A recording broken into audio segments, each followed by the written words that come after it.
আজকের গুরুত্বপূর্ণ আঞ্চলিক সংবাদে সবাইকে জানাই স্বাগতম। আজ 9 ফেব্রুয়ারি 26 মাঘ রবিবার। আজকের সকালের বিশেষ বিশেষ খবর হলো, কাটলো 27 বছরের খরা, দিল্লির মসনদে বিজেপি, হারলেন কেজরিওয়াল, মনীষ সিসোদিয়াও, শূন্যের হ্যাট্রিক কংগ্রেসের। দিল্লিতে আম আদমি পার্টি হেরে যাওয়ায় বিরাট খুশি কংগ্রেসও, নিজের নাক কেটে আপের যাত্রাভঙ্গ কংগ্রেসের। শিলচর শহরের ফুটপাতে ম্যাজিস্ট্রেট হানা, ফাইন করা হলো বেদখলকারীদের। লক্ষাধিক টাকার ড্রাগ সহ আটক এক নিলামবাজারে। প্রেমের টানে আফসানা শেখ এখন গুড়িয়ারি, উদারবন্দে বৈদিক মতে বিয়ে সম্পন্ন। এবং সর্বশেষ খবরটি হলো, দিল্লি জয়ে বিজয় উল্লাস হাইলাকান্দি শ্রীভূমি বিজেপির। এবারে শুনুন বিস্তারিত খবর। এ যাত্রায় আর হলো না, একের পর এক দুর্নীতির মামলায় ক্যাবিনেটের প্রায় সিংহভাগ গুরুত্বপূর্ণ সদস্যকে নিয়ে তিহার জেলে কাটিয়ে এসে নিজের 12 বছরের রাজনৈতিক ক্যারিয়ারে সবচেয়ে বড় ধাক্কা খেলেন অরবিন্দ কেজরিওয়াল।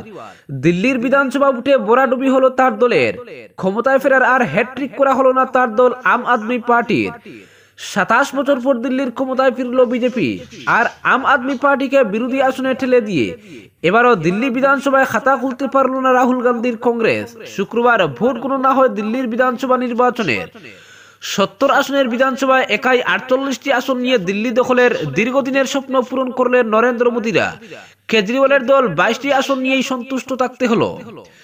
নির্বাচনী প্রচারে দিল্লির প্রাক্তন মুখ্যমন্ত্রী কেজরিওয়াল বড় গলায় দাবি করেছিলেন, এই জন্মে নরেন্দ্র মোদী ও তার দলের পক্ষে দিল্লিতে আম আদমি পার্টিকে হারানো সম্ভব হবে না। শুক্রবার 7 সকালেই ভোট গণনা শুরু হওয়ার পরই এক্সিট পোলের আভাসকে সত্যি করে আম আদমি পার্টিকে পেছনে ফেলে এগোতে শুরু করে বিজেপি। তখনই কেজরিওয়ালের ভাষণের ওই ভিডিও সামাজিক মাধ্যমে ভাইরাল হয়ে যায়। আন্না হাজারের লোকপাল আন্দোলনের হাত ধরে রাজনীতিতে আত্মপ্রকাশ করেন কেজরিওয়াল। তারপর গত এক দশকে তার স্বপ্নের দৌড় পাঞ্জাব পর্যন্ত পৌঁছে গিয়েছিল। সেই কেজরিওয়ালকে এবার হারতে হয়েছে দিল্লির নির্বাচনে। শুধু কেজরিওয়ালই নয়, সফল শিক্ষামন্ত্রী হিসেবে আন্তর্জাতিক স্বীকৃতি পাওয়া মনীষ সিসোদিয়া, সৌরভ বরদাজ, সত্যেন্দ্র জৈন, সোমনাথ ভারতী সহ দলের বেশ কয়েকজন শীর্ষ নেতাকে শোচনীয় হারের মুখ দেখতে হয়েছে। তবে হেভিওয়েটদের পরাজয়ের মধ্যে কিন্তু নিজের আসন কালকাজি ধরে রাখতে সফল দিল্লির বিদায়ী মুখ্যমন্ত্রী অতিশী মারলে না। তিনি হারিয়েছেন বিজেপির সম্ভাব্য মুখ্যমন্ত্রীর মুখ রমেশ বিদুরীকে। কেজরিওয়াল নিজে নতুন দিল্লি আসনে হেরেছেন বিজেপির আরেক ফায়ার ব্র্যান্ড নেতা পরেশ বর্মার হাতে।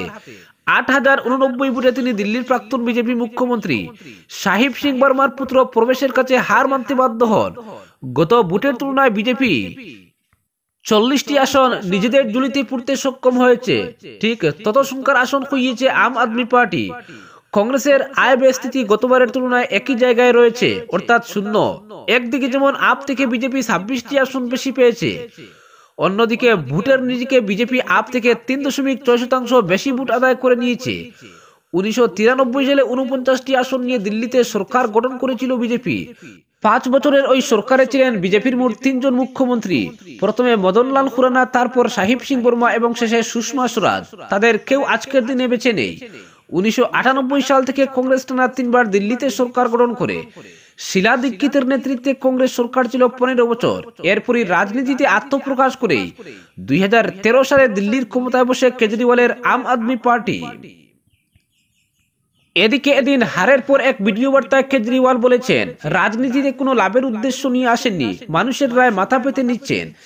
আগামী দিনে দিল্লিতে তারা গঠনমূলক বিরোধী দলের ভূমিকা পালন করবেন জানিয়েছেন তিনি। ভোটে হেরে গেলেও দিল্লির আপ কর্মীদের পরিশ্রমকে কুর্নিশ জানিয়েছেন কেজরি। অন্যদিকে বিদায়ী মুখ্যমন্ত্রী অতিশী নিজে জিতলেও দলের হার স্বীকার করে নিয়ে বলেন, মানুষের রায় আমরা মেনে নিচ্ছি, আমি জিতেছি, কিন্তু এটা জয় উদযাপনের সময় নয়, বিজেপির বিরুদ্ধে আমাদের লড়াই চলবে। অপরদিকে নিজের নাক কেটে আপের যাত্রাভঙ্গ কংগ্রেসের। দিল্লির শনিবাসরীয় ভোটের ফলে সবচেয়ে খুশি কে? কুইজের এই প্রশ্নে হয়তো সবাই এক কথায় বলবেন বিজেপি, কিন্তু দিল্লির রাজনীতি সম্পর্কে যাদের অল্প বিস্তর ধারণা রয়েছে তারা নিশ্চিত কেজরিওয়ালের এই শোচনীয় পরাজয় প্রকাশ্যে না হলেও আড়ালে সবচেয়ে বেশি খুশি হয়েছে কংগ্রেস। শনিবার ফল প্রকাশ হতেই সামাজিক মাধ্যমে কংগ্রেস সমর্থকদের পোস্ট দেখলেই তার ইঙ্গিত মেলে। কংগ্রেস কেন খুশি হতে যাবে? এবারের নির্বাচনে দিল্লিতে ইন্ডিয়া জোটের সদস্য আপের সঙ্গে জোট না করার পেছনে এই রহস্যটি কাজ করছে।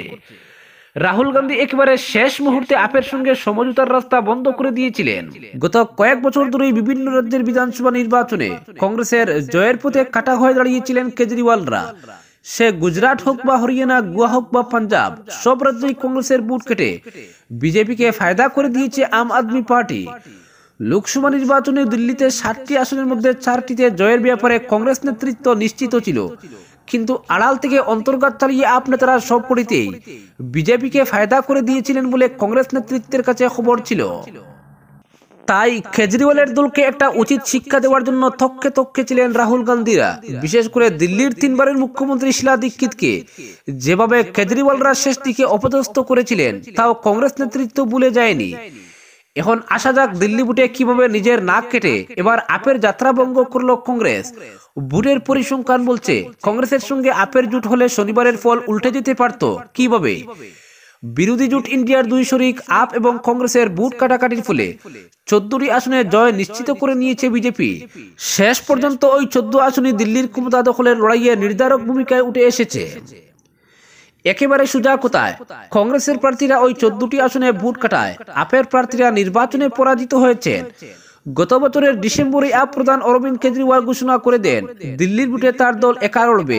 তারপরেও শেষ মুহূর্তে সমঝোতার একটা চেষ্টা হয়েছিল, কিন্তু বাদ সাধেন রাহুল গান্ধী। ফলে লোকসভা বুটের মতো এবার আর আপ কংগ্রেসের আসন বোঝাপড়া হয়নি। এককভাবে দিল্লির 70টি বিধানসভা আসনেই প্রার্থী দেন কেজরি। বুটের ফল বলছে কেজরির অতিরিক্ত আত্মবিশ্বাসেরই মাসুল গুনতে হয়েছে আপকে। 22টি আসন আপের দখলে, বিজেপি পেল 48টি আসন। সংখ্যাগরিষ্ঠতার জন্য প্রয়োজন 34টি আসন। আপ এবং কংগ্রেসের ভোট কাটাকাটি না হলে সংখ্যাগরিষ্ঠতা হাতছাড়া হতে পারত বিজেপির। ইন্ডিয়ার 2 শরিকের জোট হলে আরো অন্তত 13টি আসনে জয়ের সম্ভাবনা ছিল আপের। খাতা খোলার সুযোগ ছিল কংগ্রেসের কাছে। আপের 2 প্রথম সারির নেতা কেজরিওয়াল এবং মনীষ সিসোদিয়া পরাস্ত হয়েছেন বিজেপির কাছে। ত্রিমুখী লড়াইয়ে বুট কাটাকাটি না হলে 2 নেতারই জেতার সুযোগ ছিল। নতুন দিল্লি বিধানসভা কেন্দ্রে আপ প্রধান কেজরিওয়াল পরাস্ত হয়েছেন 4089 বুটে। ওই আসনে কংগ্রেসের টিকিটে দিল্লির প্রাক্তন মুখ্যমন্ত্রী শীলা দীক্ষিতের পুত্র সন্দীপ পেয়েছেন 4568 ভোট। সন্দীপের প্রাপ্ত ভোট আপের ঝুলিতে গেলে খেলা গড়িয়ে দিতে পারতেন কেজরি। জংপুরা বিধানসভা কেন্দ্রে 675 ভোটে পরাজিত হয়েছেন আপ নেতা মনীষ সিসোদিয়া। সেখানে কংগ্রেস পেয়েছে 7340 ভোট। সেখানে কংগ্রেসের ভোটের সামান্য কিছু অংশ আপের ঝুলিতে গেলে জয়ী হতেন সিসোদিয়া।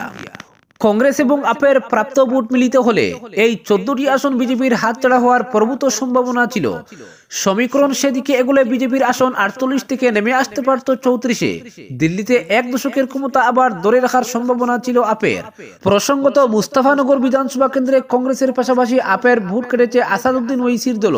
সেখানে আপ হেরেছে 17578 ভোটে। তৃতীয় স্থানে রয়েছে ওয়াইসির অল ইন্ডিয়া মজলিসে ইত্তেহাদুল মুসলিমিন অর্থাৎ AIMIM বা মিম। তারা পেয়েছে 33,000-এর বেশি ভোট। মিম যদিও বিরোধী জোট ইন্ডিয়ার অংশ নয়, কংগ্রেস ওই আসনে 11,000-এর বেশি ভোট কেটেছে। অপরদিকে শহরের ফুটপাতে ম্যাজিস্ট্রেট হানা, ফাইন করা হলো বেদখলকারীদের। প্রথমে শহরের রাস্তার পাশের ব্যবসায়ীদের গিয়ে বোঝানো হয়েছে, দ্বিতীয়ত মাইকে চালানো হয়েছে সচেতনতামূলক প্রচার। এরপরও কোনো কাজ না হওয়ায় শুরু হয়েছে সরাসরি অভিযান। গত 2-3 দিন ধরে শহরে এই চিত্রটাই ধরা পড়ছে। শিলচর পুরসভার কর্মী আধিকারিকদের সঙ্গে নিয়ে কাছাড়ের 2 ম্যাজিস্ট্রেট শহরের সেন্ট্রাল রোড তুলাপট্টি হয়ে সদরঘাট রোডের শনি মন্দির পর্যন্ত এলাকার ফুটপাত ও রাস্তা দখলমুক্ত করতে অভিযান চালান। এদিনের ফুটপাতে সেন্ট্রাল রোডের ফুটপাত জুড়ে পসরা সাজিয়ে বসে থাকা অস্থায়ী ব্যবসায়ীদের সামগ্রী সরিয়ে দেওয়া হয়। যারা ফুটপাত এবং রাস্তার অংশ দখল করে দিনের পর দিন দিব্যি ব্যবসা চালিয়ে যাচ্ছেন, সেই সব অবৈধ দখল মুক্ত করে দেওয়া হয়। অভিযানে ছিলেন ম্যাজিস্ট্রেট ফুলাঙ্গির চড়ো এবং চংলং ইংচি। অবৈধ দোকানদারদের তুলে দেওয়ার পাশাপাশি অভিযানে দোকানের ছাউনি খুলে নেওয়া হয়। আধিকারিকরা বারবার গিয়ে নির্দিষ্ট সময় বেঁধে দিয়ে আসার পরও তারা দোকান সরাননি বা ফুটপাতের জবরদখল করে রাখা অংশ তারা ছাড়েননি। তাদের জরিমানা করা হয়। এদিন হাতে ধরিয়ে দেওয়া হয় ফাইনের অর্থের রসিদ। আধিকারিকরা পৌরসভা ও পুলিশের টিম নিয়ে শনিবার অভিযান শুরু করেন সেন্ট্রাল রোড থেকে। সেখানে রাস্তা পুরো দখল করে থাকা একটি ফুলের দোকানের সব ফুল ফেলে দেওয়া হয়। আগাম জানানো সত্ত্বেও সরকারি নির্দেশ না মানায় ফাইনও করা হয় 10,000 টাকা। ক্যাপিটাল পয়েন্টে এক ব্যবসায়ীকে ফাইন করা হয় 3,000 টাকা। এদিন ফুটপাতের অংশ সহ রাস্তার অর্ধেক দূরে ফেলে রাখা বালু পাথর জেসিবি দিয়ে সরিয়ে দেওয়া হয়। আধিকারিকরা স্পষ্ট ভাষায় ব্যবসায়ীদের বলেছেন, এভাবে আর ফুটপাত দখল করে থাকা যাবে না। পথচারীদের সুবিধায় ফুটপাত দখলমুক্ত করতেই হবে। না, শুধু অবৈধ দখল উচ্ছেদই নয়, এর পাশাপাশি শহরের ফুটপাত ও রাস্তার পাশে যত্রতত্র ফেলে রাখা আবর্জনা নিয়েও সরব হন আধিকারিকরা। দোকানদারদের সাফ বলে দেওয়া হয়, দোকান ও ফুটপাতের সামনে আবর্জনা পাওয়া গেলে কড়া ব্যবস্থা নেওয়া হবে। এই বিষয়টি আগাম জানিয়ে রাখার পর শনিবার যেসব দোকানের সামনে আবর্জনা পাওয়া গেছে তাদের ফাইন করা হয়েছে, কাউকেই রেয়াত করা হয়নি। পৌরসভার অ্যাসিস্টিং অফিসার নবোত্তম শর্মা বলেছেন, এই অভিযান আরো কয়েকদিন চলবে। এর মূল উদ্দেশ্য হলো ব্যবসায়ীদের মধ্যে সচেতনতা আনা। অপরদিকে লক্ষাধিক টাকার ড্রাগ সহ এক যুবককে গ্রেফতার করল নিলামবাজার পুলিশ। নিলামবাজার থানার ওসি জয়চন্দ্র সিংহ গোপন খবরের ভিত্তিতে শনিবার সকালে নিলামবাজার মার্কেট সংলগ্ন এলাকায় সাদা পোশাকে অভিযানে নামেন। এই অভিযানের সময় এক যুবককে আটক করে তল্লাশি চালিয়ে তার কাছ থেকে লক্ষাধিক টাকার ড্রাগস উদ্ধার করে পুলিশ। পাশাপাশি ওই যুবককে গ্রেফতার করা হয়। আটক ওই যুবকের নাম নাজিম উদ্দিন, তার বাড়ি নিলামবাজার যাত্রাপুরে বলে জানা গেছে। অপরদিকে প্রেমের টানে আফসানা শেখ এখন গুড়িয়ারি, উদারবন্দে বৈদিক মতে বিয়ে সম্পন্ন। ভালোবাসা কোনো জাত ধর্ম মানে না, এটাই প্রমাণ করলেন উদারবন্দের এক যুবতী। ভালোবাসার টানে নিজের ইসলাম ধর্ম ত্যাগ করে হিন্দু ধর্ম গ্রহণ করে বৈদিক মতে এক হিন্দু যুবককে বিয়ে করেছেন ওই যুবতী। প্রায় বছর দিন আগে উদারবন্দের বড়সিংহা চা বাগানের রাহুল রি নামের যুবকের সঙ্গে পরিচয় হয় দয়াপুরের আফসানা শেখ নামের যুবতীর। আফসানা সেলাইয়ের কাজ শিখতে উদারবন্দে আসা যাওয়া করতেন। এর মধ্যে রাহুলের সঙ্গে দেখা, একে অন্যের সঙ্গে বন্ধুত্বের সম্পর্ক গড়ে উঠে। এই বন্ধুত্বের সম্পর্ক একসময় ভালোবাসার সম্পর্ক হয়ে উঠে দুজনের মধ্যে। এভাবে প্রায় বছর দিন চলার পর তারা সিদ্ধান্ত নেন বিবাহ সূত্রে আবদ্ধ হবেন। গত কদিন আগে আফসানা বাড়ি ছেড়ে রাহুলের হাত ধরে চলে আসেন বড়সিংহা চা বাগানে। বিষয়টি জানানো হয় হিন্দু রক্ষী দল উদারবন্দ খণ্ডের সভাপতি তাপস শঙ্কর পুরকায়স্থকে। পরে শুক্রবার হিন্দু রক্ষী দল উদারবন্দ খণ্ডের ব্যবস্থাপনায় এক বৈদিক শুদ্ধি যজ্ঞানুষ্ঠানের আয়োজন করা হয়। এতে আফসানা নাম পরিবর্তন করে গুড়িয়ারি নাম নিয়ে হিন্দু ধর্ম গ্রহণ করেন। পরে রাহুল রির সঙ্গে বিবাহ বন্ধনে আবদ্ধ হন। এই বৈদিক শুদ্ধি যজ্ঞানুষ্ঠানে মুখ্য অতিথি তথা যজ্ঞানুষ্ঠান পরিচালনা করেন উত্তর পূর্বাঞ্চলের ভারত সেবাশ্রম সংঘের মুখ্য অধ্যক্ষ ও হিন্দু রক্ষী দলের পথ প্রদর্শক স্বামী সাধনানন্দ মহারাজ, ভারত সেবাশ্রম সংঘের অস্ট্রেলিয়ার অধ্যক্ষ স্বামী সংযুক্তানন্দ মহারাজ, হিন্দু রক্ষী দল উত্তর পূর্ব ভারতের প্রচারক পার্থপ্রতিম দেবনাথ, হিন্দু রক্ষী দল আসাম প্রান্তের ব্যবস্থা প্রমুখ সুকময় দাস, হিন্দু রক্ষী দল উদারবন্দ খণ্ডের সভাপতি তাপস শঙ্কর পুরকায়স্থ এবং হিন্দু রক্ষী দলের কার্যকর্তারা। অপরদিকে দিল্লি জয়ে বিজয় উল্লাস হাইলাকান্দি শ্রীভূমি বিজেপির। দিল্লিতে 27 বছর পর পদ্ম ফুটে ইতিহাস সৃষ্টি করেছে বিজেপি। এই জয়ের পর দেশের বিভিন্ন প্রান্তে বিজেপি সমর্থকরা উচ্ছ্বাসে ফেটে পড়েন। ব্যতিক্রম নয় হাইলাকান্দিও। গতকাল জেলা বিজেপি কার্যালয়ের সামনে দলের কর্মী সমর্থকরা জয় উদযাপন করেন। জমকালো আতশবাজি ফাটিয়ে মিষ্টি বিতরণ করে ও দলীয় পতাকা হাতে নিয়ে তারা উল্লাস প্রকাশ করেন। জেলা বিজেপি সভাপতি কল্যাণ গোস্বামী, সাধারণ সম্পাদক সহ শীর্ষ নেতৃত্ব এদিনের অনুষ্ঠানে উপস্থিত ছিলেন। বক্তব্য রাখতে গিয়ে জেলা সভাপতি কল্যাণ গোস্বামী বলেন, দিল্লির জনতা দুর্নীতির বিরুদ্ধে রায় দিয়েছেন। আম আদমি পার্টির মিথ্যা প্রতিশ্রুতি ও দুর্নীতির রাজনীতি মানুষ প্রত্যাখ্যান করেছেন। তিনি আরো বলেন, দিল্লির মতো আসামেও মানুষ কংগ্রেসের বন্ডামি বুঝতে পেরেছে। 2026 বিধানসভা নির্বাচনে কংগ্রেসের অস্তিত্ব খুঁজে পাওয়া যাবে না। বিজেপি কর্মীরা এই জয়কে প্রধানমন্ত্রী নরেন্দ্র মোদীর নেতৃত্বের জয় বলে দাবি করেন। তারা বলেন, দেশের মানুষ বিকাশ ও সুশাসনের পক্ষে ভোট দিচ্ছে, আর দিল্লির নির্বাচনের ফল তারই প্রমাণ। এদিন বিজেপি কর্মীরা পথচারীদের মধ্যে মিষ্টি বিতরণ করেন এবং আগামী দিনে দলকে আরো শক্তিশালী করার সংকল্প নেন। আজকের বিশেষ সংবাদ এখানেই সমাপ্ত।